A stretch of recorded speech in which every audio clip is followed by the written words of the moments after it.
네, 오늘의 주요 내용은요. 방수를 해도 물이 샙니다.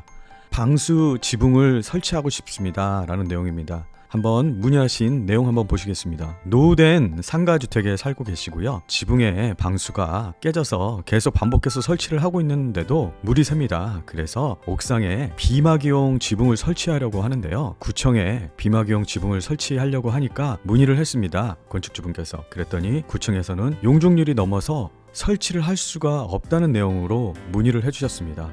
네, 결론을 말씀드리면요. 비마기 지붕 설치가 가능합니다. 구청에서는 원론적으로만 대답을 하고요. 이 상황에 대해서 케이스 바이 케이스로 정확하게 상세하게 질의에 대한 답변을 드릴 수가 없습니다. 워낙 일들이 많고요. 기본적으로 이렇게 지붕을 설치하면 안 됩니다 라고 밖에 말할 수 없는 입장이라고 생각을 합니다. 그런 부분은 가까운 설계사무소 문의를 한번 하시는 게 좋을 것 같습니다. 지붕을 설치하시려면 여러 가지 요건들을 다 살펴보아야 합니다.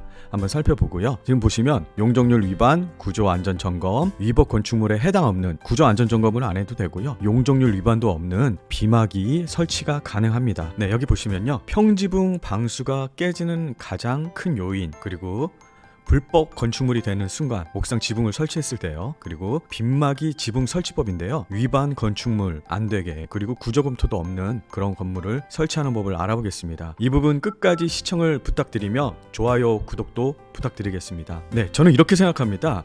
이게 망고의 진리다 이렇게 생각하는데요. 우리 건물이 있으면 건물의 어느 부분이든지 물이 고이면 안 된다고 생각합니다. 물은 흘러야 됩니다. 지금 이렇게 물이 흘러야 됩니다. 물이 고이는 순간 무슨 문제가 발생합니다. 물은 항상 건물에서 물은 흘러서 빠져나가야 됩니다. 네, 항공사진을 이렇게 보고 계십니다. 여기 보시면 이렇게 지붕에 녹색 이렇게 많이 보이시잖아요. 이게 노출 우레탄 지붕 방수입니다. 그런데 지붕 방수가 요 녹색만 있는 게 아니고요.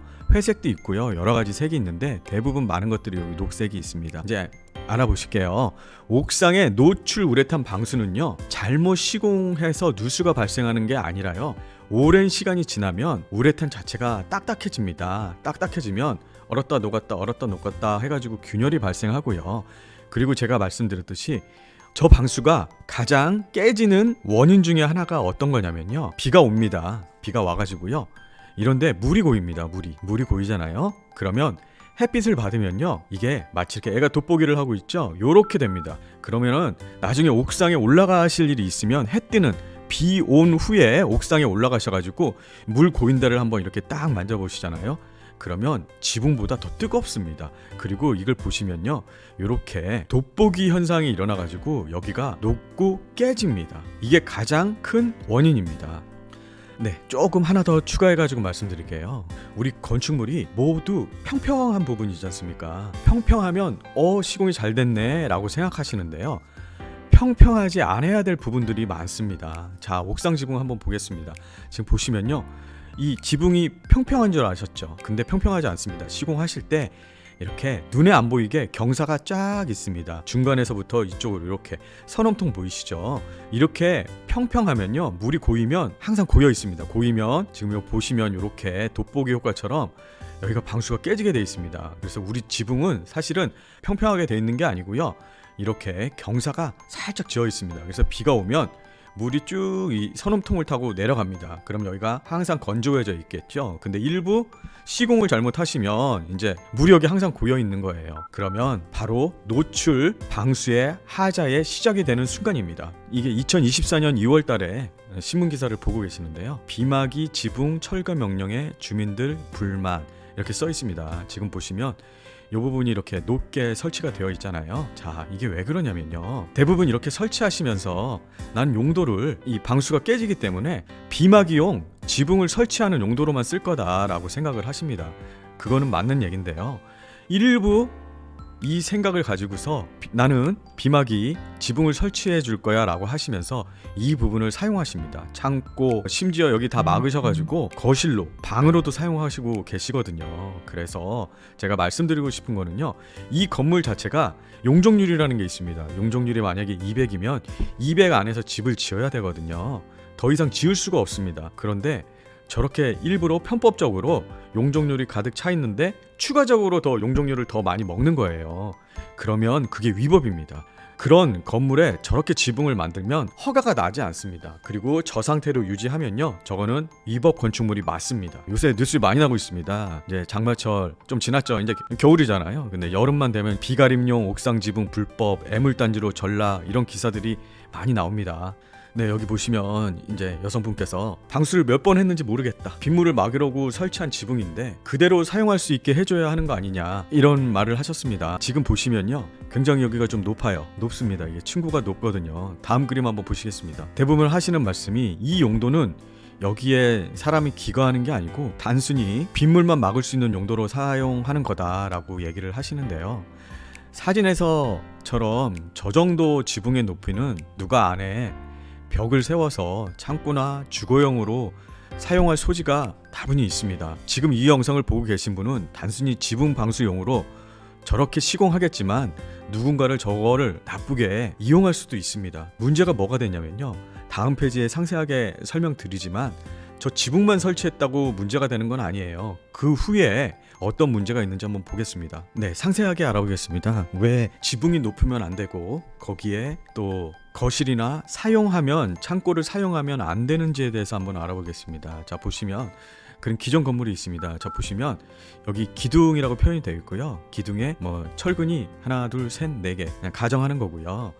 이렇게 짓습니다. 어떻게 짓냐면요, 요 하나 둘 셋 3층 건물을 짓기 위해서는 이렇게 적합하게, 과하지 않게, 여기다가 미리 이 건물을 지으시면서 나는 10층짜리 할 거니까 여기다가 10층짜리 구조로 해주세요 라고 하시면요, 언제 할지도 모르고요, 이 기둥 사이즈 자체도 커지고요, 기둥 사이즈 자체가 커지면 내 건물 안쪽에서 쓸 수 있는 범위가 줄게 되죠.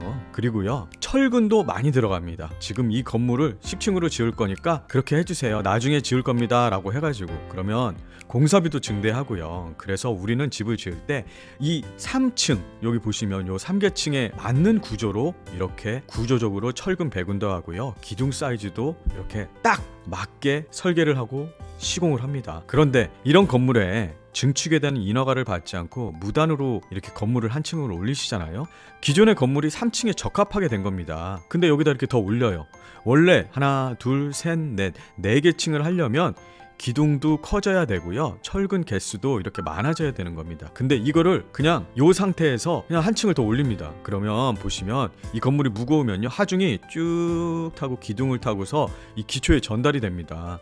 근데 만약에 이 기둥이 3층짜리 기둥이에요. 그러면 구조적으로 안전하지가 않습니다.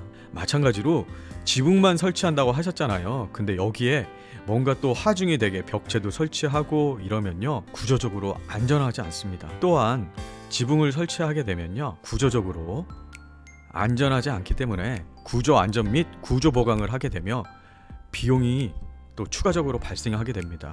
만약에 이 부분이 약하잖아요. 그럼 여기에 철골 막 이렇게 돼야 되기 때문에 비용이 만만치 않습니다. 그러면 어떻게 지붕을 설치하는지 한번 보겠습니다.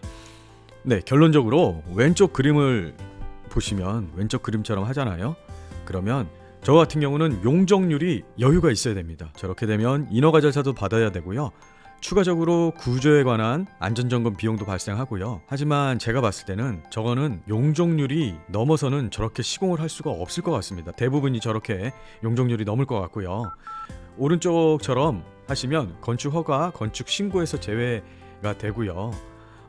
왼쪽처럼 번거로운 절차, 비용을 아낄 수가 있습니다. 그리고 위반 건축물도 되지 않습니다. 위반 건축물이 되지 않는 건축 허가, 건축 신고 제외 대상을 한번 보겠습니다. 비막용 지붕이죠. 이렇게 새로운 지붕을 설치하실 때는 기존의 난간 높이 있죠? 난간 높이에서 이렇게 이 난간을 넘지 않습니다. 이 핵심 포인트는 뭐냐면요, 이렇게 한쪽으로 경사를 하든지 양쪽으로 이렇게 경사를 하게 되는 새로운 지붕을 설치하실 때 기존 난간 높이 있지 않습니까? 난간 높이를 넘지 않는 범위 내에서 설치를 하면 위법 건축물이 아닙니다. 제가 건축 상담을 하면서 느낀 점은요, 집에 대해 기존에 준공 받은 이후에 집에 대해서 뭔가를 좀 한다, 말이 좀 너무 폭넓은데요, 그런 부분이 있으면 가까운 건축사 사무소나 구청에 한번 문의를 하시는 게 맞습니다. 지붕공사 업체만 믿고 시공하시면 위법 건축물이 될 수 있습니다. 그리고요, 지붕 시공 업체는 그 위법 건축물에 대해서 책임을 지지 않습니다. 네, 오늘은 여기까지 하겠습니다. 구독과 좋아요는 강의의 힘이 됩니다. 감사합니다.